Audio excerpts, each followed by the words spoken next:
मैं मिसेस खरे Lalbagh girls inter college के YouTube channel पे आप सभी का स्वागत करती हूँ। आज मैं क्लास 11 के लिए फिजिक्स सीरीज़ का पार्ट 37 लेके आई हूँ। आज मैं बताऊँगी components of A vector in 3 dimension, है ना। 3 डायमेंशन में मान लिया वेक्टर ए का एक्स वाई और जेड दिशा में घटक है ए एक्स, ए वाई और ए जेड। ठीक है, ए एक्स क्या है, एक्स दिशा में घटक है वेक्टर ए का, ए वाई क्या है, वाई दिशा में घटक है वेक्टर ए का, और ए जेड है जेड दिशा में वेक्टर ए का घटक। बच्चों ये गुणा नहीं है, ए इंटू एक्स नहीं है। ए के नीचे छोटा सा एक्स लिखा है, देखो जरा सा बगल में, ये सफिक्स कहलाता है। ठीक है, और आई जे और के जो है ये आपको बता चुके हैं, यूनिट वेक्टर है एक्स वाई जेड दिशा में। ठीक है, आई जो है एक्स दिशा में यूनिट वेक्टर है, जेड जे जो है वाई दिशा में यूनिट वेक्टर है, के जो है जेड दिशा में यूनिट वेक्टर है। यूनिट वेक्टर का मतलब क्या हो गया, इसका मैग्नीट्यूड 1 होगा और दिशा क्या है, इसकी एक्स दिशा है, इसकी वाई दिशा है, इसकी जेड दिशा है। ठीक है,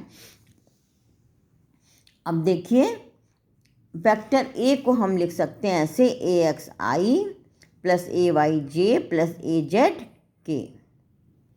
ठीक है, ये हमने छोटा सा ऊपर लगाया है, ये जो लगा हुआ है इसको कहते हैं कैप, इसको यूँ छोटा सा लगा देंगे, कैप कहते हैं। ठीक है, अब सदिश ए का परिमाण के लिए हम 2 लाइनें ऐसे खींचते थे, वेक्टर ए लिखेंगे और 2 लाइनें खींच देंगे, इसका मतलब परिमाण हो गया। या इसको खाली बिना तीर के लिखेंगे तो ये क्या होगा, मैग्नीट्यूड को केवल डिनोट करता है। ये होता है ए एक्स स्क्वायर रूट ए एक्स स्क्वायर प्लस ए वाई स्क्वायर प्लस ए जेड स्क्वायर। 2 डायमेंशन में हम आपको बता चुके हैं ये सब चीज़ें।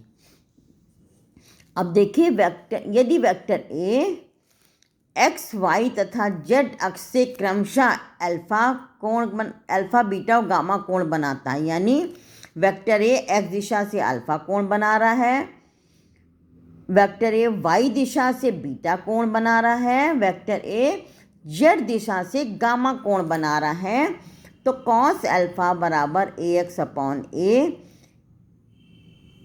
कॉस बीटा बराबर ए वाई अपॉन ए और कॉस गामा बराबर ए जेड अपॉन ए। ठीक है, नेक्स्ट देखिए, सदिश से लंबवत दिशा में इसका घटक 0 हो, तो कोई भी सदिश हो लंबवत घटक उसका 0 होगा। फिर आइए, यदि vector A magnitude of vector A बराबर स्क्वायर रूट ए एक्स स्क्वायर प्लस ए वाई स्क्वायर प्लस ए जेड स्क्वायर, ये मैंने अभी आपको बताया था। तो यदि a बराबर 0 है तो ए एक्स और ए वाई और ए जेड तीनों ही 0 होंगे। अतः यदि कोई सदिश शून्य सदिश तभी होगा जब इसके सभी घटक 0 होंगे। ठीक है, अब देखिए, यदि वेक्टर a बराबर ए एक्स आई प्लस ए वाई जे प्लस ए जेड के तथा वेक्टर b बराबर बी एक्स आई प्लस बी वाई जे प्लस बी जेड के और a प्लस बी लिखना है, तो पहले ये क्या करें, एक्स एक्स घटक जोड़ लिए, A X plus B X into I, A Y plus B Y into J, A Z plus B Z into K. ठीक है, यहाँ देखिए A vector A minus vector B को हम ऐसे लिखेंगे, A X minus B X into unit vector I. इसी तरह से A Y minus B Y bracket में कर दिया, फिर J A Z minus B Z into bracket में है के। ठीक है बच्चों, अब देखिए बच्चों, आपका हमने इसके पहले पार्ट में 3rd असाइनमेंट किया था, ये असाइनमेंट 4 है। बच्चों ये आपको असाइनमेंट करके भेजने हैं हमको, और इनकी अलग कॉपी में इसका काम, अलग कॉपी या एक पेज में काम कर लीजिएगा। असाइनमेंट 3 असाइनमेंट 4 डाल दीजिएगा। ठीक है, जब हम बुलाएंगे तब आपको कॉपी जमा करने आना होगा। ठीक है, इन सब के नंबर आपके एनुअल में जुड़ेंगे। 2 असाइनमेंट पहले थे जो आप लेट एडमिशन हुए थे, अब जितने भी असाइनमेंट देंगे इसके बाद ये सब इनसे इनके नंबर कहाँगे एनुअल में जुड़ेंगे। अब देखिए उदाहरण है, यदि वेक्टर ए बराबर 3i + 4j + 5k हो तो ज्ञात कीजिए वेक्टर ए का परिमाण, वेक्टर ए की दिशा में एकांक सदिश और वेक्टर ए की दिशा को जाएं। वेक्टर ए का परिमाण देखिए ये आया, ये हमने अभी बताया आपको। अब देखिए यहाँ पे ए एक्स क्या है 3 है, ए एक्स इंटू आई है ना, 3 इंटू आई तो 3 है। फिर आइए ए वाई इंटू जे, ए वाई क्या है 4 है तो 4 का स्क्वायर हो गया। इसी तरह से ए जेड क्या है 5 है, 5 का स्क्वायर। तो आपने सब स्क्वायर कर लिया, 9 + 16 + 25 तो ये होगा स्क्वायर रूट 50। अब इसके फैक्टर कर लिए, 5 × 5 × 2, 5 बाहर निकल गया, 5√2 आ गया। ये क्या हो गया, ए का मैग्नीट्यूड आ गया, ठीक है, परिमाण आ गया, पहले भाग का उत्तर आ गया, ये आपका ये उत्तर आ गया।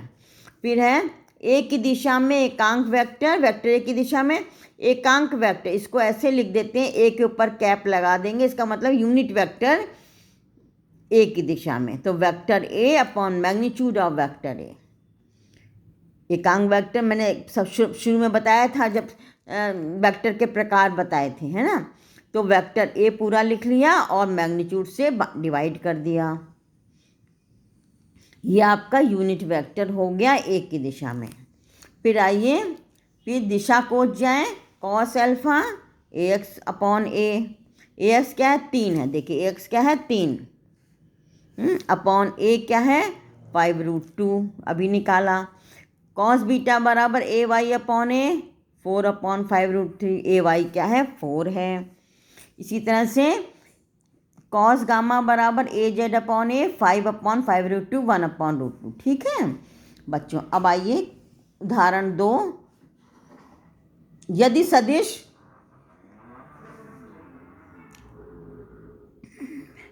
(0.8i + 0.6j + ck सी है ना एकांक सदिश हो तो सी का मान ज्ञात कीजिए। ये जो सदिश दिया है ये एकांक सदिश हो तो सी का मान ज्ञात करना है। तो ये देखिए वेक्टर ए का मैग्नीट्यूड ये बराबर एकांक कर दिया इसको हमने, और ए एक्स ए वाई और ए जेड के मान रख दिए, ये ए एक्स है, ये ए वाई है, ये ए जेड है। तो देखिए 0.8 का स्क्वायर किया 0.64 आ गया, 0.6 का स्क्वायर आ गया 0.36 आ गया, सी स्क्वायर, ठीक है ये आया। अब देखिए दोनों तरफ स्क्वायर किया तो सी स्क्वायर + 1 = 1, तो सी बराबर 0। आज के लिए बस इतना ही, मिलते हैं नेक्स्ट पार्ट में। बच्चों इसको कर लेना।